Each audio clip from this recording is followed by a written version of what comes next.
Pro Group Management. Workers' comp that works for you. Welcome to Nevada Newsmakers, where we debunk the theory that Gary Coleman will replace Cruz Bustamante as Lieutenant Governor of California. And he's got the rundown. Sam, what's the Hatch Act? And why should some lawmakers perhaps resign from office because of it? We'll explore that issue with Assemblywoman Shelia Leslie. And while we were all so busy watching the taxes pass at the last session of the legislature, a couple of bills got through that may not be so good. We'll explore that issue with Greg Macrenaris. Sam? Thanks, Andy. And coming up on the Pundit panel today, Bob Crowell, John Gwaltney, and Wayne Frediani. It's all coming up next on the all-new Nevada Newsmakers.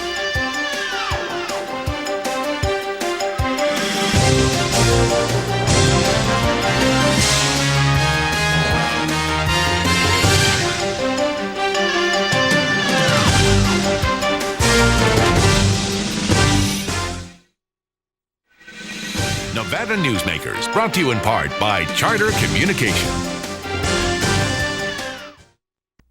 The Abowed family has an appetite for dialogue. Agree or disagree, have the conversation. All opinions are welcome.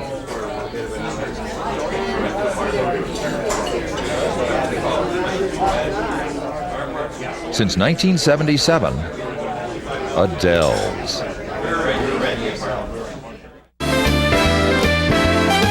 Catch a straight, dine at 8. Lucky you. Lucky you. Dance till 1. Have some fun. Lucky you.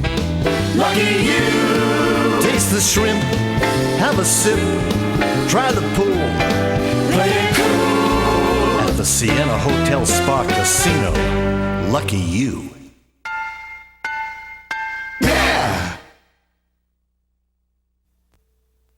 The biggest risk your company can take. Well, Barbara, you did very well on your interview.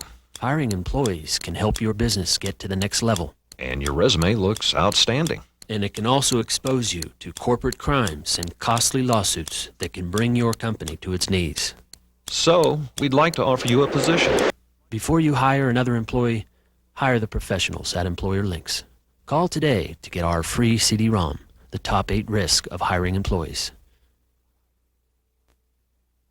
If you own a business and want to maximize your company's potential, join the Retail Association of Nevada. Our membership benefits include the Nevada Retail Network Self-Insured Group, providing workers' compensation coverage that can lower your rates. That savings can go directly to your bottom line. We are an effective pro-business organization that lobbies on behalf of our business members. The Retail Association of Nevada, protecting Nevada businesses for 35 years. Call 882-1700 to see what we can do for your organization. This is Nevada Newsmakers with Sam Shad, political analyst Ande Engleman on No Holds Barred Political Forum. Now, from the News 4 Broadcast Center, here's Sam Shad. Ever heard about the Hatch Act? Has nothing to do with chickens, but it could cost you your job. Somebody who could have her job cost is Shelia Leslie, and she joins us today. Sam, I'll give a brief explanation. The Hatch Act was passed by the federal government nearly 70 years ago. In order to keep patrons, people then would appoint people to public office of the same political party. And essentially what you could have is, for instance, if you called the DMV and you went down to get a driver's license and they said to you, no, because you're a Democrat, you have to wait an extra 6 weeks. Only Republicans are getting their licenses first. The Hatch Act is to prevent that kind of thing going on in government. So, Shelia, you work for the courts, and lately it's come out that Richard Perkins may have to quit his job. He works for a police department in Henderson because he falls under the Hatch Act. Right. The Hatch Act actually applies to people who work in the executive branch of local government or state government. And I did at one time work in the local county manager's office, and I had to quit that job because it did come under the Hatch Act. However, interestingly enough, if you work for the judicial branch of government or if you work for the university system or the school district, the Hatch Act doesn't apply. So my current job is exempt from the Hatch Act, so I really don't have a problem. But you lost a job. Yes, I had to quit a job. What what happened was I read an article about the Hatch Act in a legislative magazine, and I called up the county lawyers, and they said, oh no, you don't have a problem because you're not paid with federal funds. I said, well, it still sounds like it might apply. So I asked LCB for an opinion. They said, oh no, we've never had a legislator who's been affected by the Hatch Act. And I said, please do the research. And they did the research. It took them a few months, and they came back and said, oh my God, we think you do have a problem. So I contacted the federal Hatch Act police, we call them, the U.S. Special Counsel, and it took them a few months, but they came back and said, yes, we do believe it applies to you, so I quit that job. But I did get a letter at that time, well, later on when I was looking for work after the 2001 session, and I got an oral opinion and then a written opinion that said if I worked in the judicial branch of government, I would not have a problem. And we have a copy of that letter here. Now, with Richard Perkins, I understand the Henderson Police Department is rearranging everything, including who reports to him and so forth, to try to keep him exempt from the Hatch Act. Do you think it's appropriate to spend taxpayer dollars to try to avoid violating a federal law? Well, I think what they're trying to do is they don't feel that he is in violation. I mean, in my job at the county, I actually administered federal grants. And the Hatch Act, the clause that people are concerned about is if you have any connection to any activity that is federally funded. And so he's a police captain. I mean, he doesn't administer federal grants. It's an entirely different position. But the feds sometimes interpret it very, very broadly. So I think the federal position is if the Henderson Police Department gets any federal funding, and certainly sooner or later they're going to get some, it would apply to every single employee in the police department. What about our state constitution, which does prohibit someone from one officer of one branch of government from serving in public office in another branch of government? In fact, Frankie Sudell Papa made a Republican, Thomas Batten, quit his job with the Gaming Control Board when he was elected to the legislature. Right. I've seen opinions on both sides of that about state employees and whether they can be serve in the state. Jan Evans worked for the university system, and Senator Rawson works for the university system, and we have opinions that say that's just fine. So I think every person has to look at their particular circumstance and see if it applies to them. Okay, how would what kind of updating would you like to see of the Hatch Act? Oh, I think they need to overhaul it completely. I mean, the situation that Andy described, that's absurd. It's laughable now that you could go to the DMV and because you're a Democrat, you have to wait 6 weeks. It's also laughable that I would have any influence to tell people, work on my campaign or you don't get any federal money. I mean, it doesn't work anymore. It's 70 years old. It needs to be completely looked at and overhauled. Plus, it's inconsistent. I can work in the university system, the judicial branch. I can't do the very same things in the county manager's office. It doesn't make any sense at all. Does it concern you that if changes are made, it could actually end up being worse? Oh, absolutely. I think, as a public employee, I have rights also. I can go work in the private sector. We have people in the legislature who serve on bank boards and vote for taxes on banks. Is that not a conflict? So there are... Actually, they abstain, a lot of that. One abstained, others did not abstain. So, I think when you talk about conflicts, if we're going to have a citizen legislature, we're going to have conflicts. So if we're going to ban public employees, I think we need to look at banning some private sector employees too. So I would rather keep the democratic process as open as possible, and you, Sam, can make up your mind if I'm representing you well or if my conflicts are keeping me from doing my job. That's what an election is about. Okay, one quick question here. I have to follow up on what happened last week with the potential FBI probe of heavy-handed lobbying. What's your thoughts on that? Well, I guess I'm not as concerned about heavy-handed lobbying. I've experienced it certainly in my 6 years. I just say no. I've said no to the gamers before, and they can choose to support me or not. And they do support you? They have supported me in the past, even when I voted against them. And I vote for and against other people based on the issue before me, not based on whether they give me campaign contributions. So every legislator has to make up their mind how they're going to handle those situations and if they can withstand the pressure or not. And I don't go running to the FBI because a gamer comes up to me and threatens me. And is it just restricted to that, or are there other groups that, and you don't need to name them all, but I mean, are there other groups that indulge in heavy-handed lobbying? Oh, absolutely. Oh, the business lobbyists this time were very heavy-handed with me, more than the gamers this time. But other sessions, the gamers have been heavy-handed with me too. Heavy-handed, that sounds so mean. They pressure you. You say yes, you say no, you say I'm with you this time, I'm not with you that time. They support you or they don't support you. Life goes on. Gamers don't elect me. The people in my district elect me. That's who I'm most beholden to. Sheila Leslie, thanks so much for being here. We'll be back on Nevada Newsmakers after this time out. Hi, I'm Dan. And I'm Terry. And this is Dan's Pizza and Parlor. Everything we make here is from scratch. Our fresh cut fries, homemade hamburgers made to order, fresh pizza dough made with 3 types of flour, and Terry's secret pizza sauce, and Dreyer's world-famous ice cream. And if you have a sports team, your kids can really have a great time here. Oh! Dan's Pizza and Parlor on Victorian Avenue, just down the street from Great Basin Brewery next to Pyramid Highway. Would you like to savor a Trento pork chop? Or maybe pasta rags with grilled chicken? Hugo's Tuscan Grill at DeAndrea is a celebration of color, flavor, and freshness. Each dish is created from natural, wholesome foods that is delicious and nutritious. Hugo's is a comfortable restaurant with breathtaking city views. If you enjoy great food and good company, visit us here at Hugo's. It's the best that dining can be. 2900 South DeAndrea Parkway in Sparks. Welcome to Sushi Club, best sushi in town. The Sushi Club in Independence Square uses the best quality products. The sushi is dynamite, and the service is just wonderful. The Sushi Club is bigger and better. We have 11 sushi chefs on staff, and the service is great. All your friends will tell you that Sushi Club is the best place for the best sushi. Come join us for lunch or dinner. The Sushi Club, 294 East Moana Lane in the Independence Square. Now that's great sushi. To experience the royal cuisine of India, you need some serious magic or simply transport yourself to India Garden, right here in Reno, where you'll discover Indian specialties refined over centuries. Sikh kebab, tandoori dishes cooked in our own tandoor oven, biryani specialties, curries, fresh-baked Indian bread, over a dozen vegetarian dishes, even dishes rare to India like dosa, South Indian-style crepes. India Garden off South Virginia near Sports West. We are India. And now, back to Nevada Newsmakers with Sam Shad and Ande Engleman.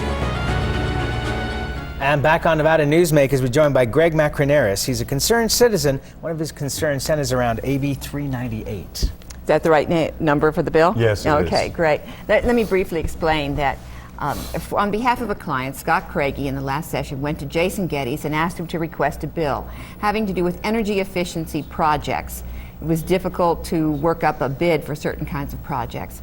So they brought this bill, which was AB 398, and it started out in the Assembly. Right. Right, great. And so then what happened? Well, it proceeded through the Assembly, and it proceeded to the Senate. Well, it got amended in the Assembly first, right? By several different people. It got amended. And it had some safeguards. This had to do with no bidding being necessary for energy efficiency projects, an area you're familiar with. Yes. What it did actually was change the process from request for proposals to request for qualifications, which basically means that a company doesn't have to put in a bid. What it has to do is state its facts, its ability to do a job. And those are its guarantees that it will do the job. And this is called project management. Yes. Basically. Yes. And I believe, as Scott explained to me, that you could do these things by project, and therefore you just needed to know that someone had the ability to do it.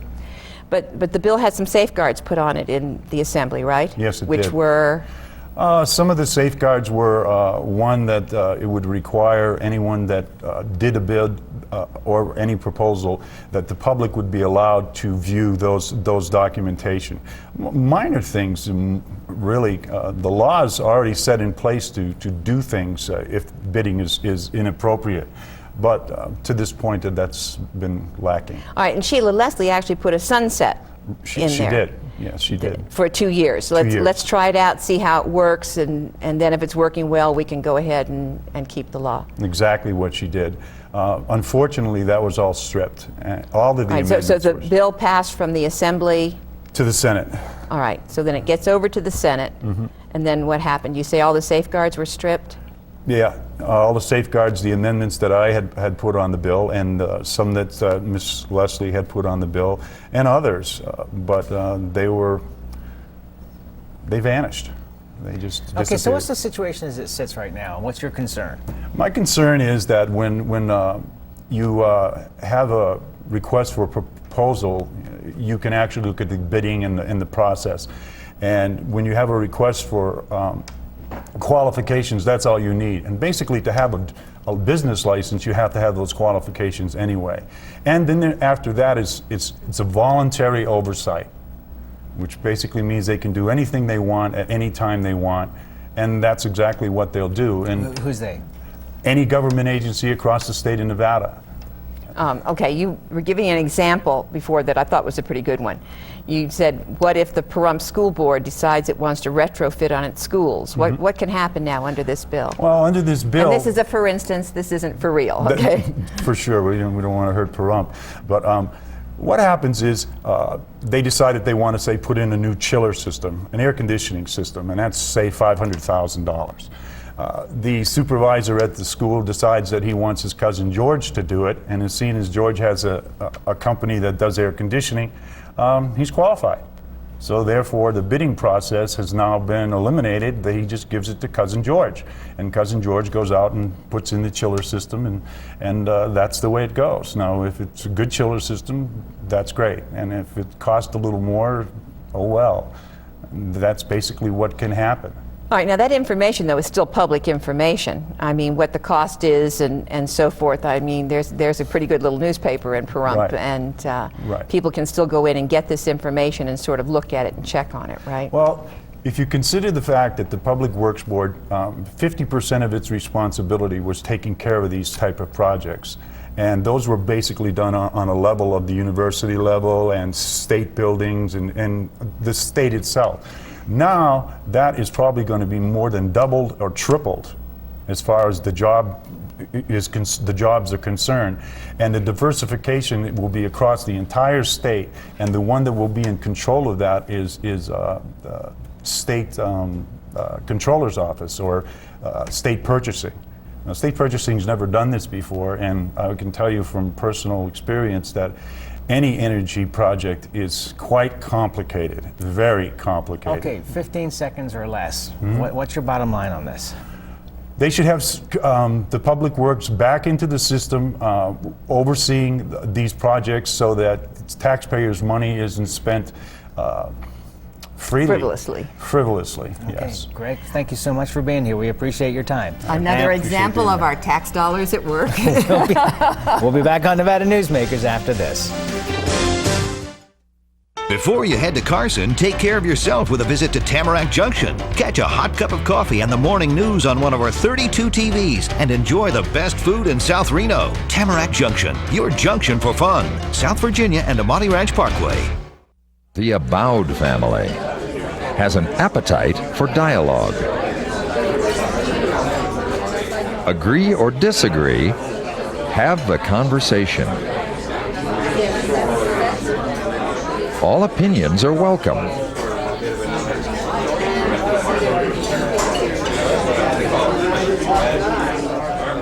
Since 1977, Adele's. Today's lesson, another reason to take the Gold Rush Club Card Challenge. With the Gold Rush Card, you really have 3 cards in one. Use your cash back. You still keep your comps and drawing tickets. Use your comps. You still keep your cash and drawing tickets. And with your drawing tickets, you could win thousands in cold hard cash every week. And still keep your cash back and comps. Does your club add up? Graduate to the Gold Rush Players Club. It's the smart thing to do. The Gold Dust West, south on Keystone, east on 4th.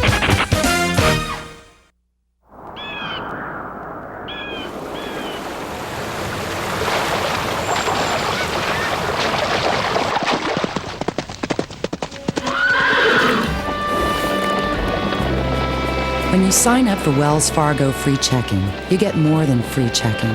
You get the freedom to bank when and where you want.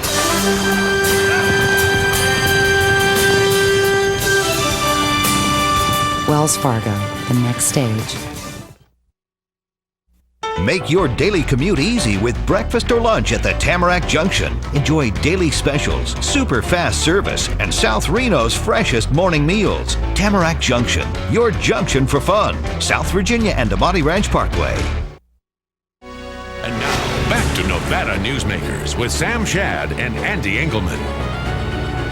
Failed. And back on Nevada Newsmakers. We have a lot to talk about today with our guests. Wayne Frediani is here, John Gwaltney, and Bob Crowell. It's a pleasure to have all of you here as always. Good morning. Okay, you want to start out with your philosophical concern here?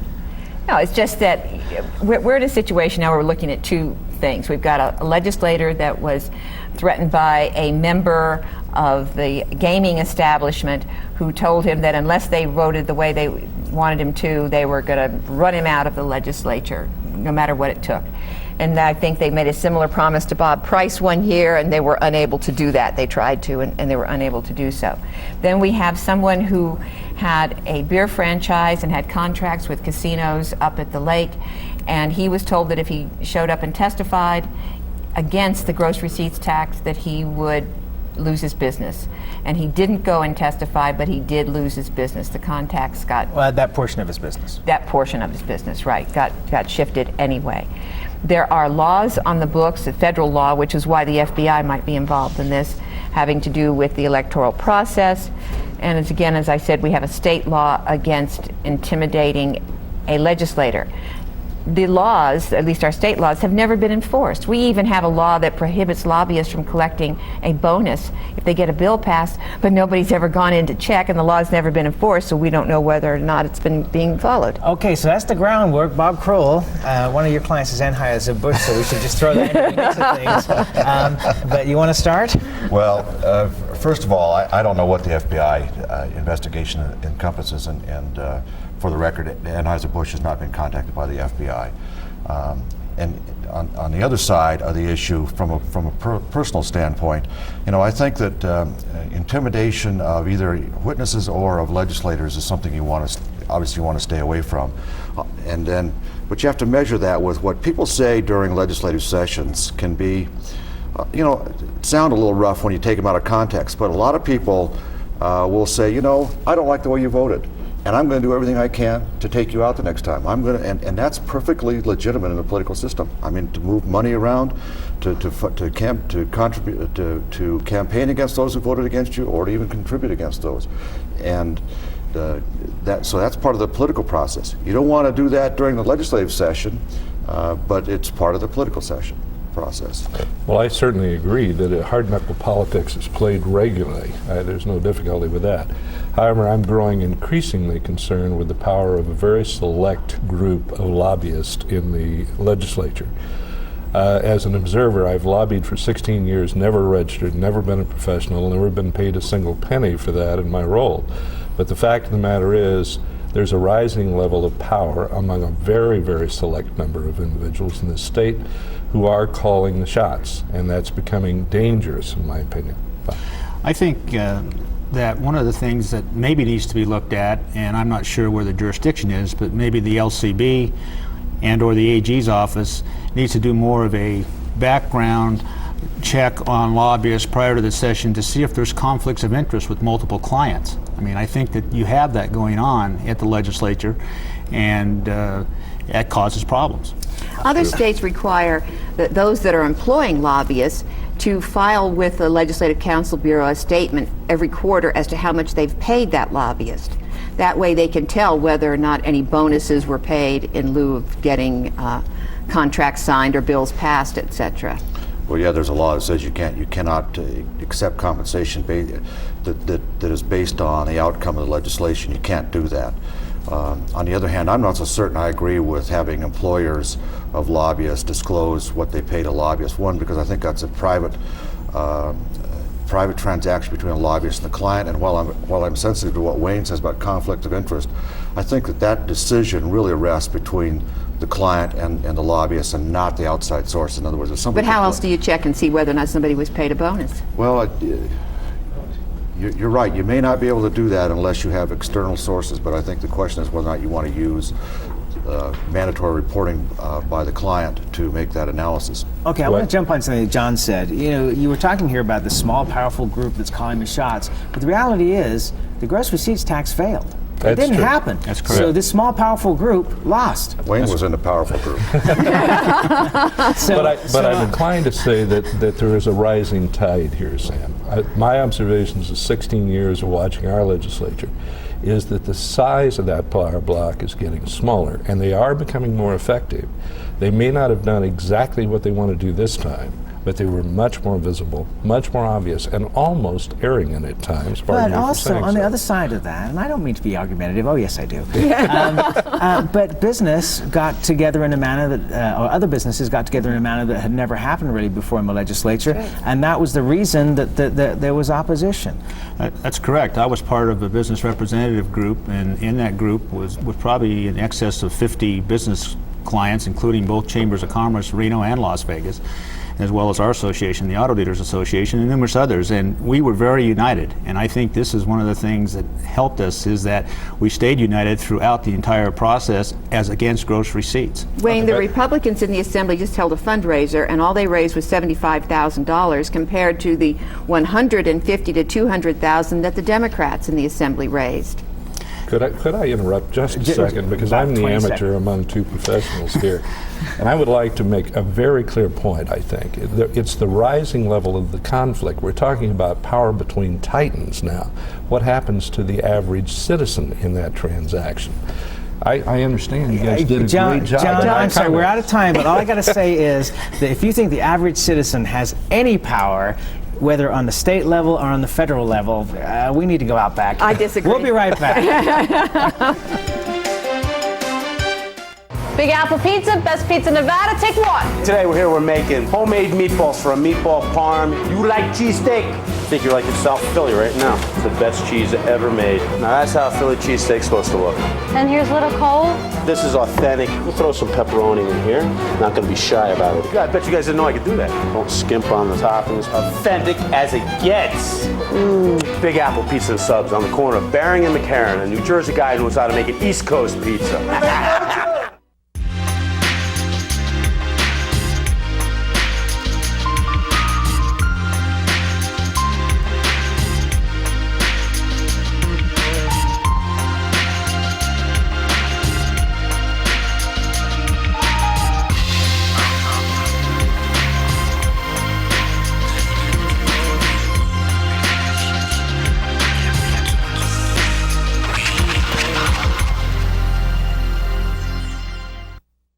Would you like to savor a Trento pork chop?